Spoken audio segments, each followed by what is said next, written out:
Why can I not say that?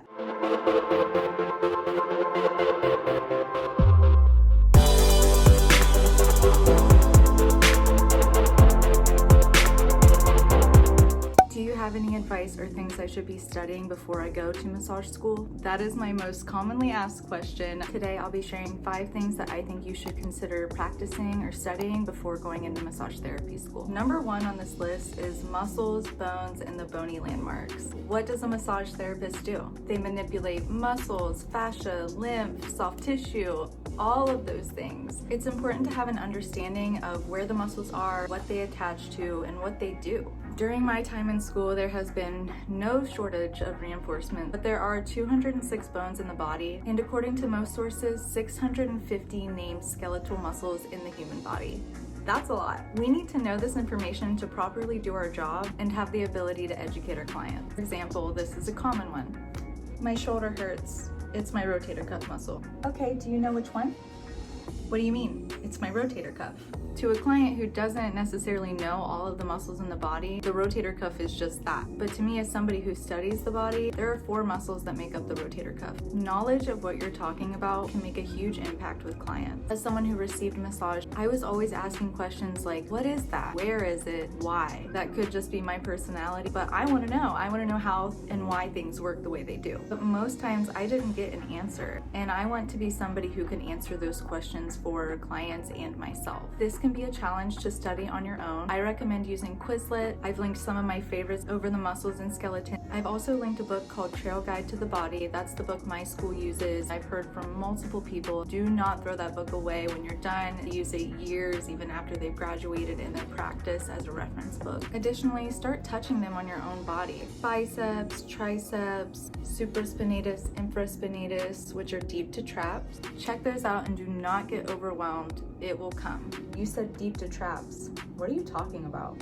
I'm glad I asked. This leads me into the second thing I think you should consider: anatomical, medical terminology, and directional terms. Vocabulary is so important. Most, if not all, of the clinical and anatomical terminology you'll be learning will be rooted in Latin or Greek. I've also linked a Quizlet with general terms that I've used in massage school so far. Medical speaking is learning another language. And at a certain point, it's kind of like putting together a puzzle. If you have a little bit of knowledge, you can usually make sense of what it's trying to tell you. Supra in Latin means above. Spinatus comes from the root word spine. So you know the scapula has a spine. Supraspinatus is the muscle that sits above the spine of the scapula. The supraspinatus muscle sits right on top of that structure. Alongside with directional terms, we need to know where the muscles and bones are in correlation with each other. If a muscle is closer to the surface, the exterior surface, it's considered superficial in comparison to something that's closer to the spine and the internal part of the body. So trapezius is considered superficial to rhomboid. QL, on the other hand, is considered deep in comparison to lats. Those 2 things are 100% my advice to you. Do not stress. I am telling you this to encourage you. There are resources that will help you gain and retain the information. And even when it feels like too much, my teacher told me this and it stuck with me. It will be there when you need it. If you think you've forgotten it all, you haven't. Woo! That was a lot. Number 3 on this list is something you may have not given much consideration: practice enhancing your touch receptors. This one takes time. The more bodies that you touch, the more structures that you feel, and the more familiar that you get with the muscles in the body. A common one my teachers have suggested in school is to take a strand of hair, putting it in between like phone book paper, but we're not even sure if they make those anymore. So I use tissue paper, roll your finger over it. The more and more you do this, the better you'll be able to feel that single strand of hair. I like to practice on calf muscles. Muscles are stringy anyways, but for whatever reason, calf muscles to me feel extra stringy. You can practice on your own calf. I like to practice on my forearm too, just like that. Along with being mindful and putting intention and focus behind your touch receptors, touching different surfaces work too. If you find a desk that's made out of wood, you can just roll your fingers over the divots in it. That's what I've done so far. Take a breath with me. Number 4 on this list is also probably something that you haven't given much consideration to: grounding and introducing yourself and your energy. This can make or break a client's experience. Have you ever walked into a room and instantly felt warm, relaxed? Yes, it's a good feeling. How about a room that feels cold, intense, and aggressive? You can feel that before even finding out someone in the room is having a bad day. Energy is real. Believe it or not, there is a constant exchange happening. If I'm having a bad day, that should be left at the door before I even make contact with my client.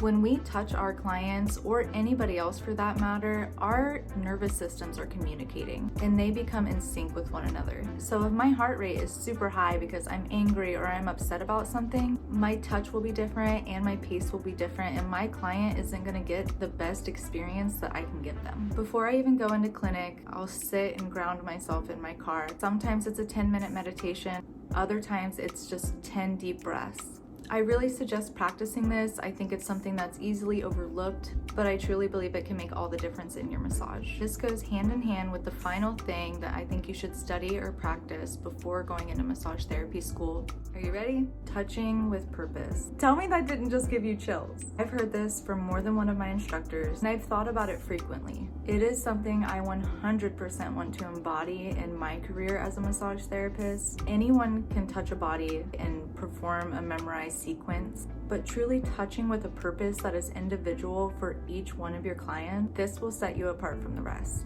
Imagine that from a client's perspective. I want my clients to leave thinking, wow, that experience was tailored specifically to me and my wellness and my needs. Focus on intention setting for your clients and for you as the therapist. What is my client's goal? How can we achieve that goal together? It could be anything from relaxation, grounding, a moment to drift off into meditation and feel safe on my table, or pain management, along with discovering areas that your client may have not even known was in pain or distress. This may mean something entirely different to you. I encourage you to sit with it and find out if it has any importance to you. Find out if that's a tool that you want to carry in your career. I truly hope this video was helpful to you and hopefully sparked some new perspective. I am hugely grateful for you being here and continuing to watch my channel and growing with me. I'm here if you have any questions or comments. Best of luck in your journey. Thank you.